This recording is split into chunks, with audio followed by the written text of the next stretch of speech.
দুই শিল্পীর মাঝে প্রায় 4 দশকের ব্যবধান থাকলেও পশ্চিমা ভাস্কর্যের বিকাশে মাইকেল অ্যাঞ্জেলো এবং অগাস্টে রডিন দুজনেই অত্যন্ত প্রভাবশালী। ফ্রান্সের বিখ্যাত লুভ মিউজিয়ামে আয়োজিত এই প্রদর্শনীতে 200-র বেশি শিল্পকর্ম স্থান পেয়েছে, যার মধ্যে রয়েছে মার্বেল, ব্রোঞ্জ, প্লাস্টার ও বিভিন্ন ঢালাই ভাস্কর্য। এগুলোর একটি অংশ লুভের নিজস্ব সংগ্রহ থেকে এবং বাকিগুলো এসেছে আন্তর্জাতিক ঋণ হিসেবে।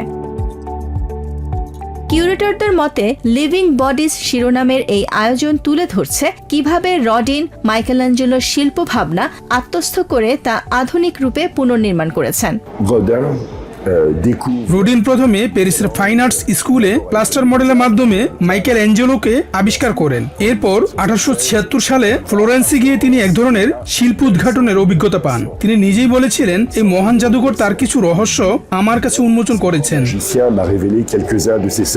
5টি প্রধান অংশে সাজানো হয়েছে, যেখানে শুধু প্রভাব নয় বরং দুই শিল্পীর ভাবনা, কৌশল ও দৃষ্টিভঙ্গির মিলও তুলে ধরা হয়েছে। এখানে রডিনের বিখ্যাত ভাস্কর্য the thinker, Adam O the age of bronze এর সঙ্গে প্রদর্শিত হচ্ছে মাইকেল অ্যাঞ্জেলোর দ্য ডাইং স্লেভ এবং ক্রাইস্ট অন দ্য ক্রুজ।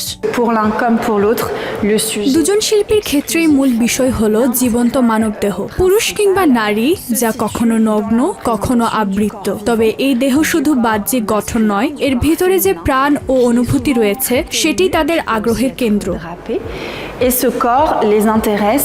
কিউরেটররা বলছেন, এই প্রদর্শনী ভাস্কর্যের জগতে একটি বিরল অভিজ্ঞতা, যা সাধারণ শিল্পকর্ম প্রদর্শনীর তুলনায় কম দেখা যায়। এই প্রদর্শনীটি প্যারিসে আগামী 20 জুলাই পর্যন্ত চলবে। Nahid Sihan, TVN24 news desk.